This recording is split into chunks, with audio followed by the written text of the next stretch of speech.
Valeu, gurizada. Obrigado pelo teu carinho, pela tua audiência aqui com o nosso canal. Vamos falar das últimas de Grêmio, meus amigos. Eu quero falar com você sobre dois assuntos bem importantes que nós tivemos nesta quinta-feira. O primeiro deles é essa história do Marcelo Marques, o empresário, dono da Marquespan, ser o presidente do Grêmio, a possibilidade dele concorrer às eleições. E o segundo caso é um caso que eu acho que, embora ele não vá fazer tanta diferença neste momento, porque é um jogador que não está nos planos do Grêmio e que nunca teve aderência do torcedor, porque nunca foi o que nós esperávamos e gostaríamos, mas é um processo que eu acho que o torcedor tem que saber que aconteceu nos bastidores, que é o que aconteceu com o Mike. O Mike, ele teve um problema muscular desde o início do ano, ele vem tendo um problema, e que o departamento médico do Grêmio, que a gente elogia, e eu elogiei no vídeo anterior, inclusive, por conta da recuperação antecipada do Vijaçante e do Wagner Leonardo, esse departamento médico do Grêmio não conseguiu descobrir a lesão do Mike. E o Mike fez exames fora do clube e conseguiu descobrir o que aconteceu com ele. E eu quero trazer esse depoimento, eu quero trazer essa informação para vocês, porque eu acho que o torcedor ele tem que estar a par de tudo o que acontece no clube.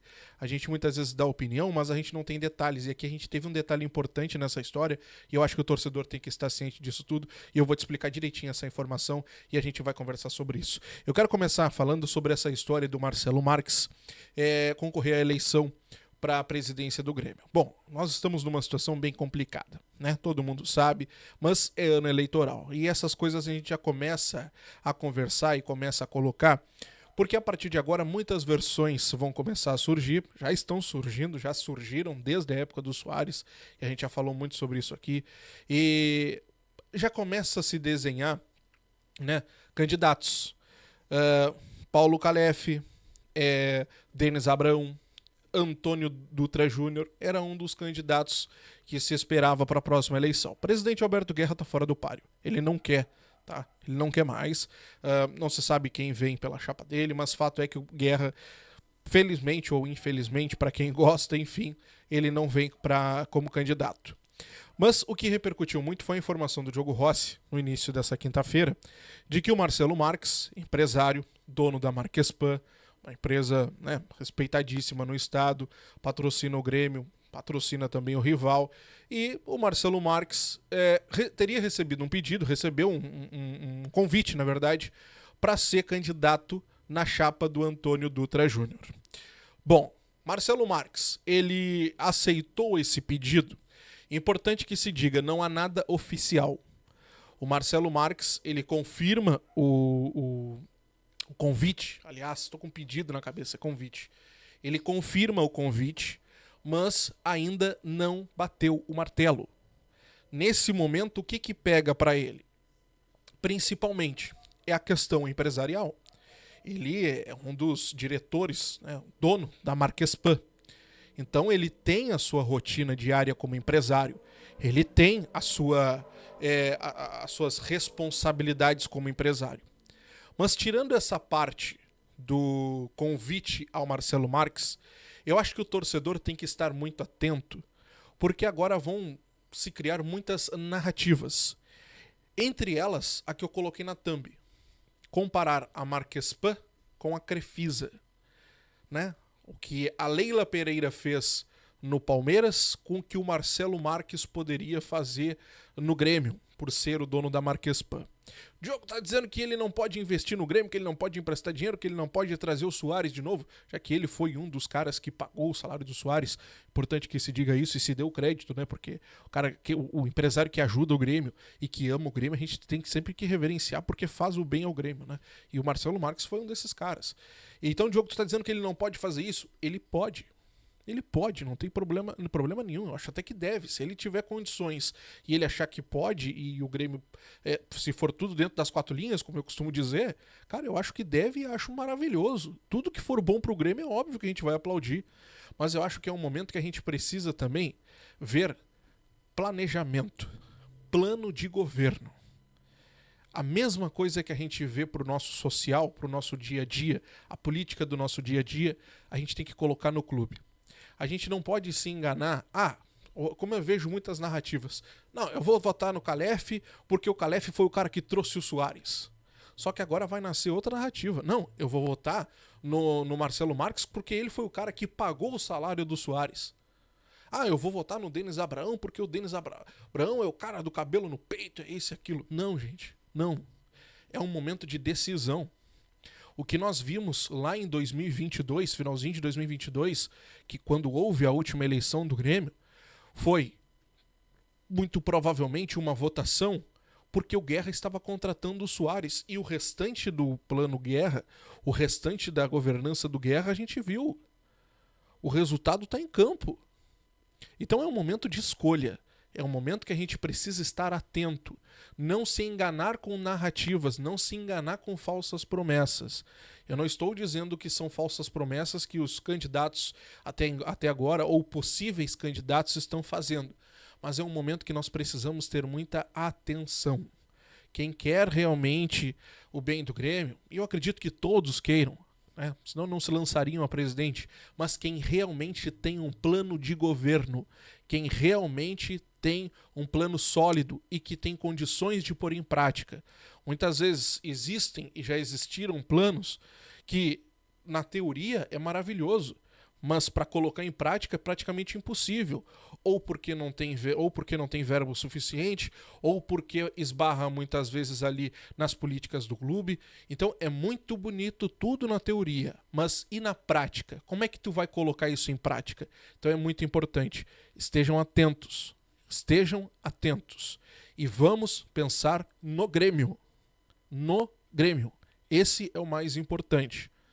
Nesse momento surgem muitas possibilidades, mas é importante o torcedor estar sempre atento a mais profundamente o que pode acontecer ali na frente. Porque agora na eleição, muitas promessas, mas na prática, depois, como é que vai ser isso colocado na prática realmente? Muita atenção. O plano de governo do presidente Alberto Guerra foi rasgado. A profissionalização do futebol, que foi muito falada, a gente nunca encontrou. Vocês viram profissionalização no futebol do Grêmio?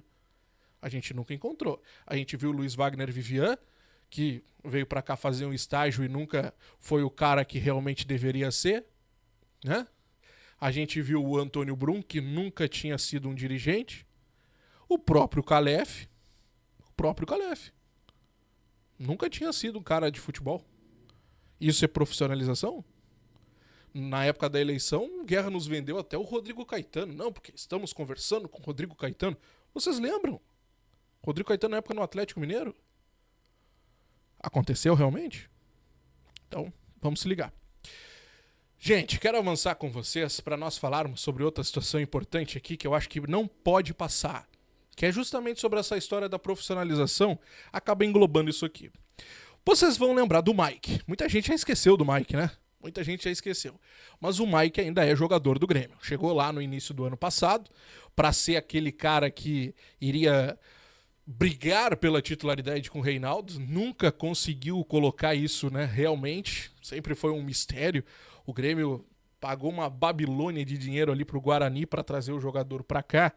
Mas ele nunca conseguiu se firmar, né? Nunca conseguiu ser o cara. O Grêmio na época pagou, foram 3 milhões de reais. 3 milhões de reais é muito dinheiro, Diogo? Sim. Pro Mike, sim. Ele atuou 16 vezes com a camisa do Grêmio e tem contrato... Tem contrato até dezembro do ano que vem, para vocês terem uma noção.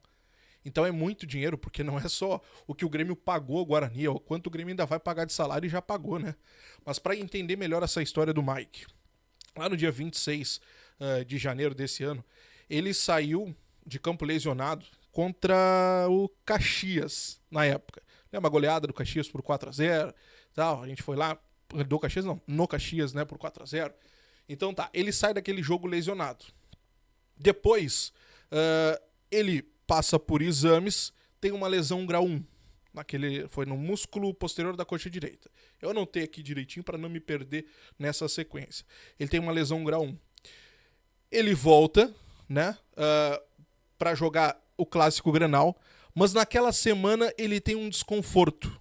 Aquilo foi no dia, deixa eu pegar aqui, 8 de fevereiro. Ele sente um desconforto momentos antes da partida. Passa por exames, não tem absolutamente nada, mas o desconforto na panturrilha direita segue. O Grêmio leva o Mike para exame de novo, nada encontrado. Ele passa por um tempo, ele fazendo trabalho na academia, volta para o campo, passa por dor de novo, passa por novos exames, nada detectado, volta para o campo, dores, sempre na panturrilha direita, já estamos falando de 2 vezes, passa por exames, nada detectado. O Mike disse, não, peraí, eu não sou louco, eu sei que eu estou sentindo dores, o exame não está dando nada lá no clube. Faz o quê? Decide pagar por conta própria. O Mike procura uma clínica no finalzinho de fevereiro ainda e vem o diagnóstico. Uma lesão grau 2B na panturrilha direita. A mesma panturrilha que ele apresentou dores, que ele passou por exames 2, 3 vezes e que ele não teve lesão detectada no Grêmio. Ele paga um exame por fora e ali ele consegue descobrir que tem uma lesão grau 2B na panturrilha direita. O próprio laudo foi apresentado ao Grêmio e o Grêmio, a partir daquele momento, começa a tratar o jogador. Diogo, o que tu quer dizer com isso? Quer dizer então que o Grêmio falhou? Sim, o Grêmio falhou. O Grêmio falhou. Eu tô falando isso por quê? Porque assim como a gente elogia muito o departamento médico do Grêmio, a gente precisa entender por que certas coisas acontecem. O Grêmio passou um tempo ali comendo uma cuíca porque não tinha um lateral à disposição, jogando o Vieri. Somente o Vieri. Somente o Vieri. Tô reclamando que o Mike não estava à disposição? Sim, que ele não estava à disposição. Eu sei que o Mike é insuficiente, eu sei que o Mike não é o jogador para estar no Grêmio, eu sei que ele não tem esse tamanho, mas foi uma falha do departamento médico do Grêmio. E assim como a gente eu pelo menos venho elogiando muito aqui, a gente tem que reconhecer quando as coisas dão errado. E o departamento médico do Grêmio, dessa vez, ou melhor, mais uma vez, falhou no diagnóstico da lesão do Mike. Ele ainda está afastado, ele não aparece nos treinamentos, o Grêmio até então não explicou o que aconteceu com o Mike, e essas informações foram divulgadas pelo Simon Bianchini lá de EZH. Tô dando crédito aqui pro Simon porque foi um baita de um trabalho jornalístico dele. Um baita de um trabalho. Porque o Grêmio, mais uma vez, não divulga o que acontece com seus jogadores. E o Mike foi praticamente arquivado, escondido. Só que é um custo que o Grêmio tem. É um custo que o Grêmio teve lá no passado quando contratou e um custo que o Grêmio tem mensalmente com um jogador que tem contrato até o final do ano que vem. É mais um erro da gestão.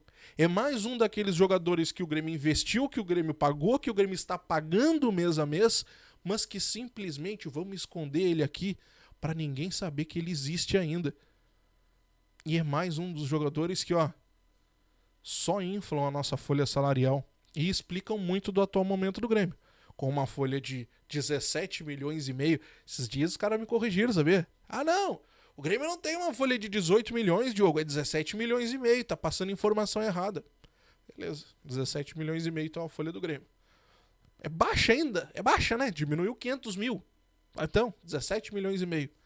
Isso explica muita coisa também, né? Mas quero saber a tua opinião, comenta aqui embaixo. A eleição do Grêmio, vamos estar atentos. E sobre essa história do DM? Bom, nada muito de se esperar, né? É mais um tempero da direção Alberto Guerra e a sua profissionalização. Comenta aqui embaixo. Grande abraço, até a próxima, meus amigos.